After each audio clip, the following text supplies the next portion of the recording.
Google analytics या GA4 और beginners crash course की सीरीज का लेक्चर नंबर 2, जिसका टॉपिक है सेटिंग अप गूगल एनालिटिक्स 4। चले आए इस टॉपिक की डिटेल में चलते हैं। Setting up Google Analytics GA4 property, इसके 5 की पॉइंट्स हैं। पॉइंट नंबर 1 है creating a Google Analytics account. Google Analytics account आप कैसे क्रिएट कर सकते हो, setting up GA4 property. Point number 3 है installing GA4 tracking code on a website. Point number 4 basic GA4 settings and configurations. Point number 5 overview of key GA4 metrics. चले इन points को step by step समझते हैं। इस purpose के लिए मैंने एक फाइल क्रिएट की है, कुछ की नोट्स क्रिएट किए हैं ताकि इनको हम वन बाय वन पढ़ते जाएं। Creating a Google Analytics account, आपने गूगल एनालिटिक्स अकाउंट आप कैसे क्रिएट कर सकते हो, उसके लिए आपको जाना होगा analytics.google.com। अगर आपके आईडी पे गूगल एनालिटिक्स का अकाउंट क्रिएट नहीं है, जब आप ये वाला URL ओपन करोगे, आपने स्टार्ट मेजरिंग पर क्लिक करना है। फिर आपने अकाउंट नेम एंटर करना है। अकाउंट नेम कोई भी हो सकता है, आप अपना पर्सनल नेम भी यूज़ कर सकते हो, बिजनेस नेम भी यूज़ कर सकते हो, मतलब आपका पर्सनल नेम या योर बिजनेस नेम, ठीक है, कुछ भी आप यहाँ एंटर कर सकते हो। एग्जाम्पल के लिए मैं यहाँ मोहम्मद शोएब लिख लेता हूँ। फिर हम नेक्स्ट चलते हैं। इनको आप चाहो तो चेक कर सकते हो, अनचेक कर सकते हो, इसका कुछ ज़्यादा कंसर्न नहीं है, ठीक है। नेक्स्ट करते हैं। प्रॉपर्टी नेम क्रिएट करोगे, जो भी आपकी वेबसाइट का नेम है, वेबसाइट यहाँ पर मैं वेबसाइट 1 लिख रहा हूँ, या वेबसाइट 2, वेबसाइट 3, वेबसाइट 4, इसी तरह आप मल्टीपल प्रॉपर्टीज़ क्रिएट कर सकते हो अंडर वन सिंगल अकाउंट। अभी के लिए यहाँ मैं एग्जांपल के लिए वेबसाइट नंबर 1 लिख रहा हूँ, यहाँ पर सिलेक्ट कर सकते हो। यहाँ मैंने पाकिस्तान किया है। अगर आपकी वेबसाइट का जो बिज़नेस है वो यूनाइटेड स्टेट्स में है तो आप यूनाइटेड स्टेट्स लिख लो, या जो भी आपका कंट्री बनता है, ठीक है। फिर उसके बाद टाइम जोन, आप जो भी आपका टाइम जोन है आप वो सिलेक्ट कर लो। करेंसी आप कोई भी सिलेक्ट कर सकते हो, वैसे इसको हम बाद में भी चेंज कर सकते हैं, डॉलर भी आप बाय डिफ़ॉल्ट रहने दे सकते हो, ठीक है। हम डॉलर के साथ ही इसको चलते हैं। फिर नेक्स्ट हम करते हैं, जो बिज़नेस है उसकी कैटेगरी क्या है। वैसे लिमिटेड ऑप्शन होते हैं, कुछ लाजमी नहीं होता कि आप इसको बिल्कुल एक्यूरेट सेलेक्ट करो। आप कोई भी, मतलब इसमें से अगर कुछ रिलेटेड, अगर कोई बिज़नेस वेबसाइट है जो कि इस कैटेगरी में फॉल करती है तो आप वो सिलेक्ट कर लो।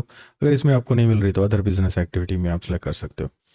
उसके बाद उस बिज़नेस के एम्प्लॉयज़ कितने हैं, अगर वो छोटा बिज़नेस है 1 to 10 एम्प्लॉयज़ हैं तो ये सिलेक्ट कर लो। अगर जो भी आपका बिज़नेस जिस कैटेगरी में फॉल करता है उनके नंबर ऑफ़ एम्प्लॉयज़ जो भी, आप वो ऑप्शन सेलेक्ट कर लो। नेक्स्ट करेंगे। फिर उसके बाद जनरेट लीड्स, अगर हमने ये ट्रैक करना है कि हमारी वेबसाइट पे लीड्स कितनी जनरेट हो रही हैं तो आप ये ऑप्शन सेलेक्ट करो। अगर आपकी वेबसाइट ई-कॉमर्स टाइप की है, जो कि ऑनलाइन स्टोर टाइप है, अगर आप उसके कार्ट को ट्रैक करना चाहते हो, चेक जैसा कि ऐड टू कार्ट को आप ट्रैक करना चाहते हो, चेकआउट वगैरह, तो आप ये सिलेक्ट करोगे। अगर आप वेब या ऐप की सिर्फ ट्रैफिक को एनालाइज करना चाहते हो तो ये ऑप्शन सेलेक्ट करो। अगर आप यूज़र एंगेजमेंट और रिटेंशन को ट्रैक करना चाहते हो तो ये ऑप्शन सेलेक्ट करो। तो आप at a time 4 option select कर सकते हो, आप सारे नहीं कर सकते। इसमें ये होता है कि अगर आपकी जो ट्रैकिंग है वो डिफरेंट टाइप की है तो आप अदर ऑप्शन में चले जाओगे। अगर आप इसी कैटेगरी में फॉल करते हैं तो फिर आप ये ऑप्शन सेलेक्ट कर लो, ठीक है। फिर हम नेक्स्ट इसको क्रिएट कर देंगे। मैं यहाँ क्रिएट नहीं करूँगा क्योंकि मैंने ऑलरेडी प्रॉपर्टी क्रिएट की हुई है, तो मैं बस आपको सिर्फ ओवरव्यू देना चाह रहा था कि आपने अकाउंट कैसे क्रिएट करना है। चलें हम आ जाते हैं अब गूगल एनालिटिक्स के सेटअप पे। एनालिटिक्स की जो प्रॉपर्टी है आप अपनी वेबसाइट के साथ उसे कैसे कनेक्ट कर सकते हो। अगर आप यहाँ नोटिस करो तो मैंने क्योंकि ऑलरेडी प्रॉपर्टी क्रिएट की हुई है तो मुझे ऑलरेडी प्रॉपर्टी का जो आईडी है, मेजरमेंट आईडी, वो मुझे ऑलरेडी इशू हो चुका है, ठीक है। तो सबसे पहले आपने ये देखना है कि आपने प्रॉपर्टी या अकाउंट कौन सा सिलेक्ट किया हुआ है, ठीक है। आपके इस अकाउंट में आपकी कितनी प्रॉपर्टीज़ आपने डिफ़ाइन की हुई हैं वो सारी की सारी आपको यहाँ पर डिस्प्ले होंगी इस वक्त, क्योंकि इस अकाउंट में सिर्फ एक ही प्रॉपर्टी है शोएब डिकोडेड वेबसाइट के नाम से, तो इसलिए सिर्फ एक ही शो हो रहा है। अगर आपने मल्टीपल प्रॉपर्टीज़ क्रिएट की हुई हैं तो आपको सारी की सारी प्रॉपर्टीज़ यहाँ पर शो होंगी, ठीक है। तो अब हम ओपन कर लेते हैं इसको। आप इस प्रॉपर्टी का कोड कहाँ से ले सकते हो, उसके लिए आपको जाना है admin, property settings. Property settings में डेटा कलेक्शन एंड मॉडिफिकेशन, ठीक है। तो डेटा स्ट्रीम्स पर आप क्लिक करोगे। डेटा स्ट्रीम्स पे आप जाके उस प्रॉपर्टी, जो आपने प्रॉपर्टी क्रिएट किया है उस प्रॉपर्टी पर क्लिक करेंगे। क्लिक करने के बाद थोड़ा सा इसको स्क्रॉल डाउन करना है। View tag instructions, Google analytics की प्रॉपर्टी का टैग अपनी वेबसाइट के साथ कनेक्ट करने के 3 तरीके हैं। एक तरीका तो ये है, मैंने जो थीम इंस्टॉल की हुई है मैं आपको दिखा देता हूँ। ये थीम ब्लॉक्सी करके है। तो ये थीम मुझे एक फीचर देती है कि मैं जस्ट ये वाला कोड एंटर करके अपनी वेबसाइट को एनालिटिक्स के साथ कनेक्ट कर सकता हूँ। आपको मैं दिखाता हूँ ये कैसे ऑप्शन मिलता है मुझे। कस्टमाइज पर मैं क्लिक करूँगा। कस्टमाइज में थोड़ा सा इसको मैं जूम कर लेता हूँ। अगर आप जनरल सेटिंग्स में हैं और विजिटर एंगेजमेंट में आके अगर आप यहाँ पर देखें तो ये मुझे ऑप्शन दे रहा है गूगल एनालिटिक्स वर्जन 4 मतलब GA4 जिसको हम कहते हैं, ये वही है। तो यहाँ पर सिर्फ मुझे वो कोड जो मैंने कॉपी किया था वो मुझे यहाँ सिर्फ पेस्ट करना है और पब्लिश कर देना है, मतलब इसको सेव कर देना है। ठीक है। अगर आप इसको वेरीफाई करना चाहते हो कि मेरी वेबसाइट में ये वाला जो कोड है ऑलरेडी सेव हो गया है कि नहीं, वो आप उसको कैसे कर सकते हो। आपने क्या करना है, वेबसाइट पे जाना है, right click view page source, इस पर आप जैसे क्लिक करोगे तो आपको अपनी वेबसाइट का पूरा जो उसका HTML कोड है वो शो हो रहा होगा। ठीक है।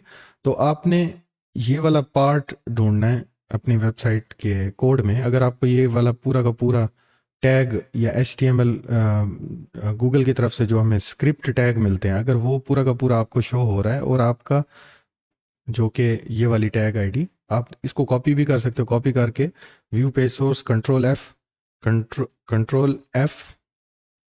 कंट्रोल वी करने के बाद अगर आपको रिजल्ट्स में 1 2 ऐसा कुछ शो हो रहा है तो दैट मीन कि आपका वो जो कोड है सक्सेसफुली इंस्टॉल्ड हो चुका है आपकी वेबसाइट में। अगर ये आपको नहीं मिलता तो दैट मीन कि वो आपका जो कोड है इधर अभी इंस्टॉल नहीं हुआ। तो आपको फिर इसके सेकंड मेथड की तरफ आपको जाना होगा। अगर आपको ये आपकी वेबसाइट में अगर ये वाला ऑप्शन आपको नहीं मिलता तो सेकंड ऑप्शन है प्लगइन के थ्रू, जो कि गूगल ही प्रोवाइड करता है। गूगल ने वर्डप्रेस का एक प्लगइन डेवलप किया हुआ है जिसका नाम है गूगल साइट किट। आपने क्या करना है, प्लगइन्स में आना है, ऐड न्यू प्लगइन करना है और यहाँ पर आपने लिखना है गूगल साइट किट। ये जैसे ही मैंने गूगल साइट किट टाइप किया तो आप देख सकते हो सर्च रिजल्ट्स में मुझे ये वाला प्लगइन शो हो रहा है। क्योंकि मैंने ऑलरेडी ये प्लगइन इंस्टॉल किया हुआ है तो इसलिए मुझे यहाँ पर इंस्टॉल का ऑप्शन नहीं आ रहा। मुझे यहाँ पर ऑलरेडी एक्टिव है, क्योंकि मैंने इंस्टॉल किया हुआ है तो ये इंस्टॉल्ड भी है और एक्टिव भी है। तो आपको यहाँ पर इंस्टॉल का ऑप्शन आ रहा होगा, जैसे कि ये वाला आप देख सकते हो इंस्टॉल नाउ।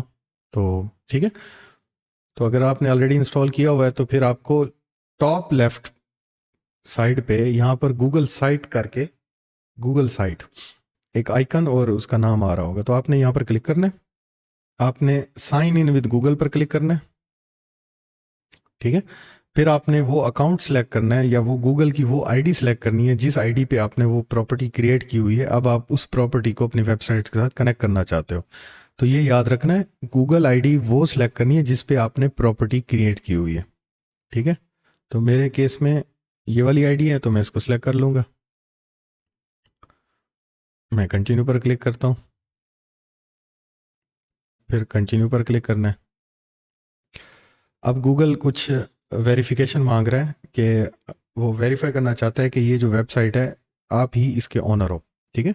तो वो तरीका बता रहे हैं, have Google verify site ownership to verify that you own Shoaib decoded. ये बेसिकली वेबसाइट है। Google adds a verification token to your site HTML code. तो आपने वेरीफाई करना है। ठीक है। वेरीफाई का बटन मैंने जैसे क्लिक किया, अब गूगल ने कुछ कोड इंजेक्ट किया वेबसाइट में। वो करने के बाद अब मैं इसको अलाउ कर सकता हूँ। सेटअप सर्च कंसोल पर हम क्लिक करेंगे, सेटअप। ठीक है। अब वो कह रहा है सेटअप गूगल एनालिटिक्स, नेक्स्ट करेंगे हम। एक प्रॉपर्टी क्रिएट की हुई थी शेप डिकोडेड करके। ठीक है। तो अब ये मुझे लिस्ट में वो प्रॉपर्टी शो कर रहा है।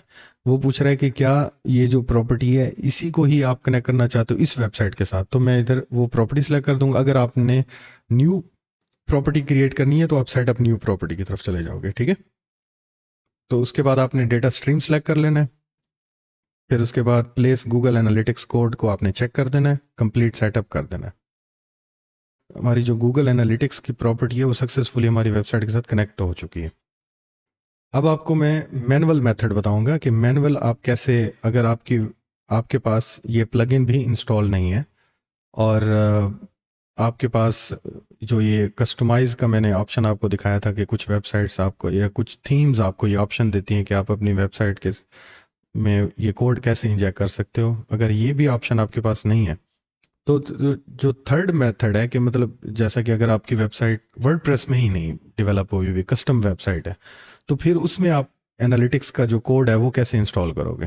ठीक है, आपने क्या करना है, आपने आना है इंस्टॉल मैनुअली टैब पर आना है, इंस्टॉल मैनुअली। ठीक है, तो ये वाला वो कोड है जो बेसिकली गूगल को पूरा डेटा प्रोवाइड करेगा, गूगल एनालिटिक्स को।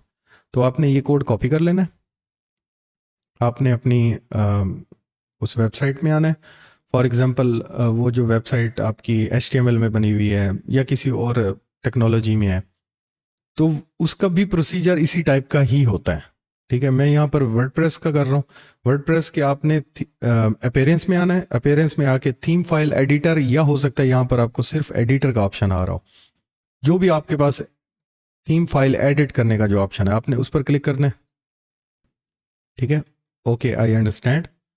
फिर आपने इस सेक्शन में आना है, पहले तो वेरीफाई कर लो कि थीम जो ऊपर सिलेक्ट है क्या वही थीम आपके पास एक्टिव है या कोई और थीम तो नहीं सिलेक्ट हुई हुई, क्योंकि यहाँ पर मेरे पास सिर्फ एक ही थीम है तो एक ही ऑप्शन आ रहा है। अगर यहाँ मल्टीपल मैंने थीम्स इंस्टॉल की हुई होती तो वो सारी इस लिस्ट में आ रही होती। तो आपने सबसे पहले वो थीम सिलेक्ट कर लेनी है जो थीम आपकी वेबसाइट पे एक्टिव है।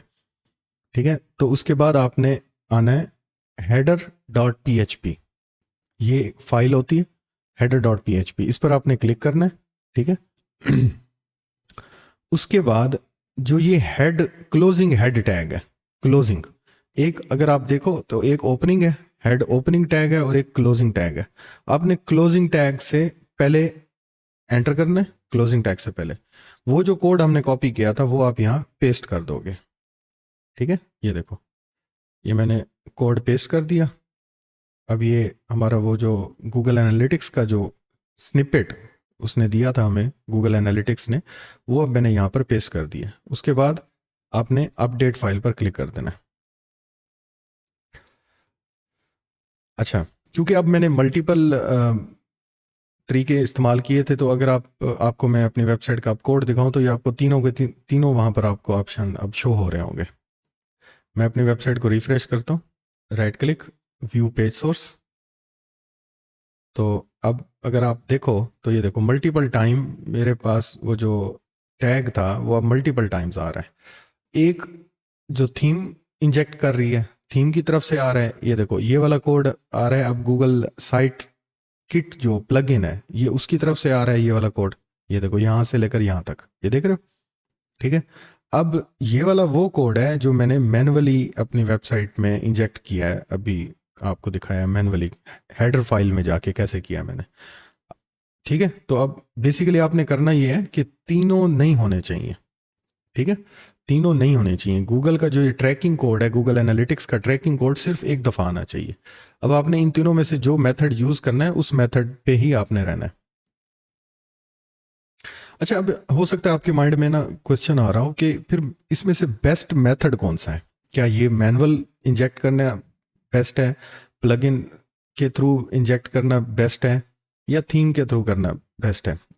देखो थीम वाला तो डिपेंड करता है, अगर आपको वो थीम ऑप्शन दे रही है तो ही आप कर सकते हो। ये नहीं है कि आपको हर थीम में ये ऑप्शन मिलेगा, ये कस्टमाइज में जाके ऐसा लाजमी नहीं है, आपको हर थीम में ये ऑप्शन नहीं मिलेगा।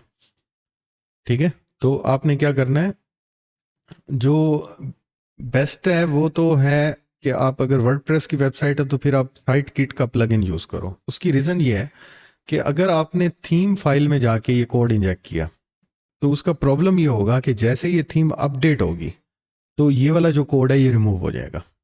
ठीक है, तो गूगल एनालिटिक्स आपकी वेबसाइट से डिस्कनेक्ट हो जाएगा।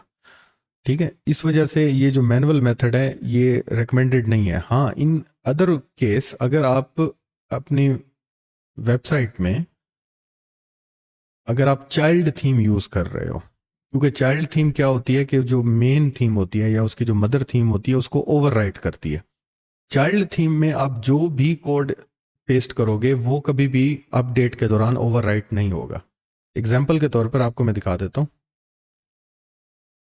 तो अभी मैंने एक चाइल्ड थीम इंस्टॉल की है जो कि इसी ब्लॉक्सी की चाइल्ड थीम है।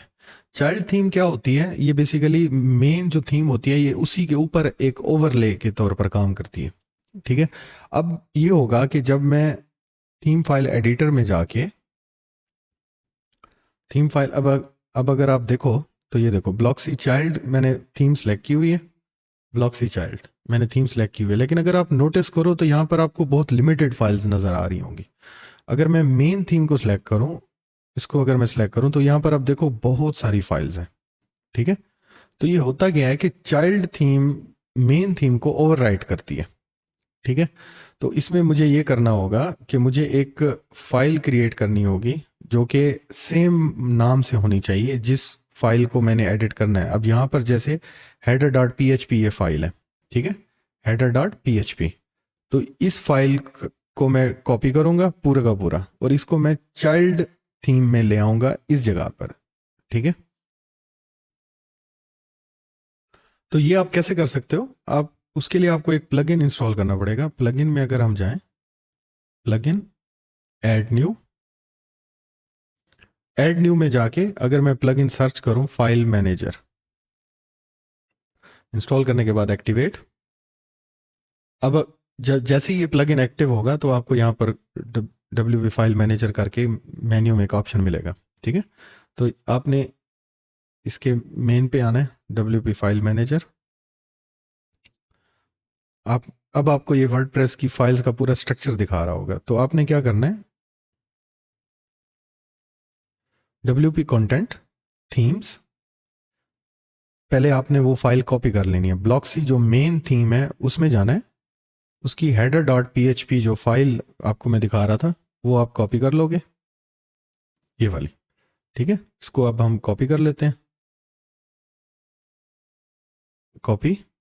अब हम ब्लॉक्सी चाइल्ड में जाएंगे, यहाँ पर आकर इसको अब हम पेस्ट कर देंगे, ठीक है। तो यहाँ पर अब पेस्ट होगी। चाहो तो अगर आप इस इधर ही इसको एडिट कर सकते हो, या आप चाहो तो पेरेंट्स थीम फाइल एडिटर में जाकर भी इसको कर सकते हो। अगर आप देखो तो अब मैं अगर इधर आऊँगा तो अब मुझे यहाँ पर header.php की फाइल मिल रही है, ठीक है। अब मैं क्या करूँगा, एनालिटिक्स में जाऊँगा, ये वाला अपना कोड कॉपी करूँगा। कॉपी करने के बाद मैं एडिट थीम में आके हेडर, जहाँ पर हेड टैग क्लोज हो रहा है, हेड टैग क्लोज होने से पहले मैं यहाँ पर पेस्ट कर दूंगा, क्योंकि ये मैंने पहले जो उसकी मेन थीम है उसी में मैंने पेस्ट किया हुआ था, तो ये इस वजह से यहाँ पर भी कॉपी हो गया। अब हम क्या करेंगे, अब ब्लॉक्सी की मेन फाइल में जाएंगे और यहाँ से header.php की जो फाइल थी उसको अब हम वहाँ से ये कोड रिमूव कर देंगे, नहीं तो ये डुप्लीकेट हो जाएगा, ठीक है। हेड टैग से पहले जो ये कोड मैंने इधर पेस्ट किया था इसको अब हम डिलीट कर देते हैं। डिलीट करने के बाद आपने अपडेट फाइल कर देना, ठीक है। तो अब जैसे ही मैं ब्लॉक्सी चाइल्ड को सिलेक्ट करता हूँ तो बेसिकली क्या है, ये थोड़ा सा कॉम्प्लिकेटेड मेथड है, but it's all up to you, आप कौन सा मेथड यूज़ करते हो। वैसे तो सबसे बेस्ट है कि आप गूगल का जो प्लगइन है साइट किट, आप उसी से इसको करो तो ये बहुत इजी होता है। ये खुद ब खुद इंजेक्ट कर देता है हेड पार्ट में, जो header.php फाइल होती है उसमें खुद ब खुद ये कोड को इंजेक्ट कर देता है, तो ये काफ़ी इजी हो जाता है, काफ़ी कन्वीनियंट है। अगला हमारा जो टॉपिक है, हमने ये सारा तकरीबन यहाँ से कवर कर लिया। हमने प्रॉपर अकाउंट क्रिएट करना सीख लिया, अकाउंट नेम, अकाउंट सेटिंग्स वगैरह ये सारी हमने देख ली हैं। Setting up GA4 property, GA4 property ये मैंने ऑलरेडी इसके बारे में बता चुका हूँ पहली वीडियो में, लेक्चर 1 में। तो इसमें अब आपको मज़ीद ये फिर से बताने की ज़रूरत नहीं है। अच्छा, एंटर प्रॉपर्टी नेम ये भी हम ऑलरेडी क्रिएट कर चुके हैं। Select reporting time zone and currency ये भी ऑलरेडी हम कर चुके हैं। Choose your business category and size ये भी ऑलरेडी हम कर चुके हैं। Click create to generate GA4 property ये भी ऑलरेडी हम कर चुके हैं। Installing GA4 tracking code on website ये भी आपको मैंने बताया, ठीक है। और बाकी जो गूगल टैग है ये आपको मैं इसका बाद में बताऊंगा। अभी जो आपको मैं बता रहा था मेथड 1, बेसिकली जो फर्स्ट मेथड है, copy and paste the tracking code in the head section of your website, ये वाला अभी तक हम कर रहे थे। इसमें ये था कि हम डायरेक्टली गूगल एनालिटिक्स को अपनी वेबसाइट के साथ कनेक्ट कर रहे थे, ठीक है। तो गूगल टैग मैनेजर के थ्रू आप कैसे कर सकते हो, या गूगल टैग मैनेजर के थ्रू इसको कनेक्ट करने के क्या एडवांटेजेस हैं, ये नेक्स्ट लेक्चर में इसके बारे में आपको मैं बताऊंगा। क्योंकि हमने जो कन्वर्जन ट्रैकिंग है वो गूगल टैग मैनेजर के थ्रू ही करनी है। ये सिर्फ मैं आपको डायरेक्टली अपनी आपकी वेबसाइट के साथ गूगल एनालिटिक्स को कनेक्ट करने का तरीका बता रहा था। ठीक है, अब हम पॉइंट नंबर 4 पे आ जाते हैं, basic GA4 settings and configurations. ठीक है, तो जो इसकी बेसिक सेटिंग्स हैं वो कौन कौन सी हैं।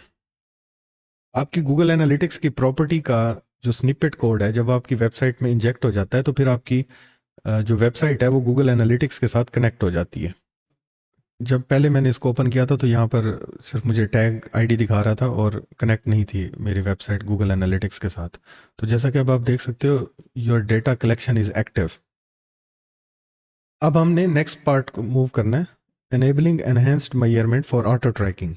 गूगल एनालिटिक्स बाय डिफ़ॉल्ट कुछ चीज़ें हैं जिनको ट्रैक करता है, कुछ पॉइंट्स हैं, वो आपको मैं दिखा देता हूँ वो कौन कौन से होते हैं। एनालिटिक्स की प्रॉपर्टी में जाएं, डेटा स्ट्रीम में जाएं, उस पर क्लिक करें, तो ये एनहेंस्ड मेजरमेंट होती हैं कुछ जो गूगल बाय डिफ़ॉल्ट खुद ही करता है। अगर आप चाहो तो इनको एक्टिव कर सकते हो, जो कि कुछ बेसिक डेटा होता है आपको यहाँ से मिल जाता है। वो कौन कौन सा होता है आपको मैं बताता हूँ। एनालिटिक्स खुद ही ट्रैक कर रहा होता है वो कौन कौन से ऑप्शन होते हैं। अगर आप सेटिंग गियर पर आइकन पर क्लिक करो तो पेज व्यूज़ काउंट कर रहा होता है बाय डिफ़ॉल्ट, आप इसको डिसेबल नहीं कर सकते हो, बाकी ऑप्शंस को आप इनेबल डिसेबल कर सकते हो। ठीक है, उसके बाद यूज़र अगर स्क्रॉल कर रहा है, जैसा कि अगर इस वेबसाइट पे अगर मैं यहाँ पर जैसे ये स्क्रॉल कर रहा हूँ, अगर यूज़र इस तरीके से आपकी वेबसाइट के पेज पर स्क्रॉल कर रहा है तो ये उसको ट्रैक करेगा। आउटबाउंड क्लिक्स, जो कि आपकी वेबसाइट में अगर कोई ऐसे क्लिक्स, ऐसा लिंक दिए हुए हैं जो कि यूज़र को किसी और वेबसाइट पे लेके जा रहे हैं, ठीक है, तो ये उनको क्लिक्स करेगा। फिर उसके बाद साइट सर्च, अगर आपकी वेबसाइट में सर्चिंग का कोई ऑप्शन है, जैसा कि ये एक ऑप्शन है, अगर मैं यहाँ कुछ सर्च करूँगा तो क्या ये उसको ट्रैक करेगा कि यूज़र ने कुछ सर्च किया, ये उन क्यूरीज को भी स्टोर करता है। ठीक है, फिर उसके बाद फॉर्म इंटरेक्शन, अगर कोई कॉन्टेक्ट अस फॉर्म है, कोई इंक्वायरी फॉर्म है, कोई अपॉइंटमेंट फॉर्म है, ये उनको कैप्चर करेगा। वीडियो एंगेजमेंट, अगर आपने अपनी वेबसाइट में यूट्यूब की वीडियोस को एम्बेड किया हुआ है तो ये उनको ट्रैक करता है कि किसी ने उस वीडियो का प्ले बटन पे क्लिक किया, फिर उसे देखा, फिर उस वीडियो के कंप्लीट एंड तक गया, नहीं गया, कितना % उसने वीडियो देखी, वगैरह वगैरह। अगर आपने अपनी वेबसाइट में कुछ फाइल डाउनलोड्स का ऑप्शन दिया हुआ है तो ये उसको ट्रैक करेगा। ठीक है, तो ये ऑप्शन आप इनेबल डिसेबल कर सकते हो, ये बाय डिफ़ॉल्ट होते हैं। इसके अलावा जो मेन हमारा इस लेक्चर का जो पर्पज़ है वो है कस्टम कन्वर्जन ट्रैकिंग, कि आप इन इवेंट्स को कस्टम कैसे ट्रैक कर सकते हो, कि अगर आप अपने हिसाब से अपनी मर्जी से कुछ ट्रैकिंग करना चाहते हो कि यूज़र ये कौन सा यूज़र या कितने यूज़र ये कर रहे हैं, ये वाली एक्टिविटी कर रहे हैं, ये एक्टिविटी नहीं कर रहे, वगैरह वगैरह, जो भी आपने कस्टम ट्रैकिंग करनी है। ठीक है, तो अब मज़ीद फिर हम इसके अगले पॉइंट्स पे आते हैं कि डेटा रिटेंशन क्या होता है। ये बेसिकली आपको नेक्स्ट जब लेक्चर्स होंगे उनमें आपको ये चीज़ें मैं बता दूंगा। इसका वैसे बेसिकली कुछ ज़्यादा इशू नहीं होता। GDPR पॉलिसी, जो प्राइवेसी पॉलिसी होती है, उसके साथ इसका रिलेशन होता है कि आप किसी यूज़र्स की अगर IPs का डेटा अगर अपने पास स्टोर करना चाहते हो। अच्छा, connecting GA4 with Google ads, वैसे ये अब डिटेल में नेक्स्ट वीडियोस में आएगा, लेकिन अगर थोड़ी सी अगर आपको मैं एग्जांपल दिखा दूं कि आप कैसे ये प्रॉपर्टी जो कि शुएब डिकोडेड वेबसाइट, अगर मैं इस वेबसाइट के लिए एड्स रन कर रहा हूँ गूगल पे, तो मैं इस प्रॉपर्टी को कैसे कनेक्ट कर सकता हूँ अपने गूगल एड्स अकाउंट के साथ। तो प्रोडक्ट लिंक आप यहाँ से भी कर सकते हो, गूगल एड्स लिंक, अगर आप प्रॉपर्टी सेटिंग्स में आके product link, Google ads link पर अगर आप क्लिक करते हो तो यहाँ से आप अपना लिंक क्रिएट कर सकते हो। ठीक है, क्योंकि मेरा इस आईडी के ऊपर गूगल एड्स अकाउंट एक्टिव नहीं है तो इस वजह से मैं यहाँ मतलब चूज़ नहीं कर सकता। वो पूछ रहा है कि मतलब एनीवे ये ऑप्शन तभी आएगा जब आपका गूगल एड्स अकाउंट एक्टिव होगा। सेम आईडी से मीन जो ये shoaibdecoded@gmail.com, जो भी आईडी के ऊपर आपका गूगल एड अकाउंट एक्टिव है, सिर्फ वो यहाँ पर आप लिंक कर सकते हो। इसका वैसे शॉर्टकट यहाँ से होता है, अगर आप एडमिन में ही हो तो यहाँ से आप इधर से भी आप कर सकते हो गूगल एड्स लिंक। ठीक है, तो ये देखो सेम उधर ही आ गया। तो उसके अलावा अगर आप गूगल सर्च कंसोल को लिंक करना चाहते हो अपने गूगल एनालिटिक्स के अकाउंट के साथ, के गूगल एनालिटिक्स में आपको कुछ डेटा आएगा गूगल सर्च के से। गूगल सर्च में जैसे आपके पास मल्टीपल इंफॉर्मेशन डेटा होता है, ये लेक्चर क्योंकि सर्च कंसोल से रिलेटेड नहीं है तो इसलिए मैं उस डिटेल में ज़्यादा नहीं जाऊँगा। तो आपको बस ये बता रहा हूँ कि आप कैसे गूगल एनालिटिक्स को सर्च कंसोल के साथ लिंक कर सकते हो। यहाँ आप क्लिक करोगे, लिंक पर क्लिक करोगे और वो अकाउंट सिलेक्ट करोगे जिस अकाउंट पे आपका वो सर्च कंसोल बना हुआ है। ठीक है, तो यहाँ क्योंकि अभी हमने जब गूगल साइट किट प्लगइन से जब ये किया है तो उसने सर्च कंसोल का अकाउंट भी क्रिएट कर दिया साथ में। तो अब मैं इसको सिलेक्ट कर सकता हूँ यहाँ से। तो चलो कर देते हैं इसको। तो इस तरह ये देखो, ये जो है ना, ये बस इसी तरह आप सिलेक्ट करते जाओ, सबमिट करते जाओ, सिंपल है, कुछ ज़्यादा ये डिफ़िकल्ट नहीं होता। तो ये अब ये बेसिकली सर्च कंसोल कंसोल के साथ लिंक करने का जो एडवांटेज है ना, वो ये आपको मैं दिखाता हूँ। अगर आप रिपोर्ट्स में आओगे आओगे यहाँ पर फिलहाल ये ऑप्शन नहीं आ रहा क्योंकि अभी तक वेबसाइट का सर्च कंसोल पे कोई डेटा अवेलेबल नहीं है। तो थोड़े टाइम के बाद जैसे ही सर्च कंसोल के पास कुछ डेटा आएगा तो वो सर्च कंसोल कुछ डेटा एनालिटिक्स को इंजेक्ट करना शुरू कर देगा। तो यहाँ पर सर्च कंसोल का सेपरेट एक टैब बन जाएगा, जैसे यूजर का बना हुआ है, बिजनेस ऑब्जेक्टिव्स का बना हुआ है, इसी तरह यहाँ पर सर्च कंसोल का बना हुआ होगा। तो सर्च कंसोल से में से दो तकरीबन डेटा आता है हमारे पास इधर एनालिटिक्स में। एक क्यूरीज का आता है कि यूजर्स कौन कौन सी क्यूरीज एंटर करते हैं जब आपकी वेबसाइट पर क्लिक करते हैं, वो डेटा आ रहा होगा। साथ में जो है ना उसकी क्लिक्स का डेटा आता है। तो इस तरह की कुछ बेसिक डेटा सर्च कंसोल से यहाँ पर हमें डिस्प्ले होता है। तो नेक्स्ट पार्ट पे हम मूव करते हैं, overview of key GA4 matrix users and sessions. अब यहाँ पर क्योंकि ये अभी फ्रेश हमने लिंक किया है इस वेबसाइट को गूगल एनालिटिक्स के साथ, यहाँ पर हमारे पास ज़्यादा कुछ डेटा अवेलेबल नहीं है। ठीक है, तो होगा ये कि एक्टिव यूजर्स हमारी वेबसाइट पे कितने हैं, न्यू यूजर्स कितने हैं। एक्टिव ये होते हैं कि जो एक बार एक यूज़र एक वेबसाइट आपकी वेबसाइट पे आया था, फिर उसके बाद वो वापस दूसरी बार आया, तीसरी बार आया, तो उनको हम कहते हैं एक्टिव यूजर्स। फिर होता है न्यू यूजर, जो यूज़र फर्स्ट टाइम आपकी वेबसाइट पे लैंड करता है या उसको विजिट करता है, तो ये फिर न्यू यूजर्स में काउंट होता है। एवरेज एंगेजमेंट टाइम पर एक्टिव यूज़र, ये मतलब आपको पर सेकंड एवरेज एंगेजमेंट टाइम दिखाएगा कि एक यूज़र आपकी वेबसाइट पे कितने सेकंड तकरीबन स्टे करता है, जैसा कि 10 second, 20 second, 60 second, 200 second, what जो भी आपका एवरेज बनेगा तो ये यहाँ पर शो होगा। ठीक है, उसके बाद फिर ये मज़ीद डेटा यहाँ पर आता रहेगा। तो इसके बारे में आपको फिर प्रॉपर कोई एक मैं प्रोजेक्ट एग्जांपल के लिए आपको मैं दिखाऊंगा कि कौन कौन सा डेटा यहाँ पर आता है और कौन कौन से डेटे को आप यहाँ एनालाइज कर सकते हो। नेक्स्ट पार्ट पे हम आ जाते हैं, सेशंस। ये बेसिकली ये भी यूजर्स के साथ ही होते हैं, मतलब एक यूज़र मल्टीपल कितनी एक्टिविटीज़ कर रहा है आपकी वेबसाइट पे, तो वो सेशंस होते हैं। मतलब फॉर एग्जांपल अगर एक यूज़र है, ठीक है, और वो 5 से 6 उसने की इवेंट्स लिए हैं, तो वो एक सेशन काउंट होगा उसका। ठीक है, तो ये इस तरीके से चलता है। अच्छा, engagement rate versus bounce rate, ये बड़ा इंपॉर्टेंट जो है ना पॉइंट होता है। एनालिटिक्स को वेबसाइट से कनेक्ट करने के पीछे जो रीज़न है, वो ये भी एक टॉप रीज़न है जिसके लिए हम जो है ना ये एनालिटिक्स को कनेक्ट करते हैं, ताकि हमें ये बाउंस रेट पता चल सके। बाउंस रेट ये होता है, मतलब पहले मैं आपको एंगेजमेंट रेट बता देता हूँ। Engagement rate the percentage of sessions where users actively interact, spend more than 10 seconds, click buttons और कंप्लीट कन्वर्जन्स। ठीक है, तो एंगेजमेंट क्या है कि वो एक यूज़र वेबसाइट पे आके उसने क्लिक्स कितने किए, उसने फॉर्म कितने सबमिट किए, उसने कौन कौन से एक्शंस लिए, ये सारा वो एंगेजमेंट रेट है। इसका बेसिकली जो फार्मूला है वो ये है कि engage sessions divided by total sessions times 100, तो उसकी परसेंटेज आ जाती है। Higher engagement rate means visitors find your content valuable.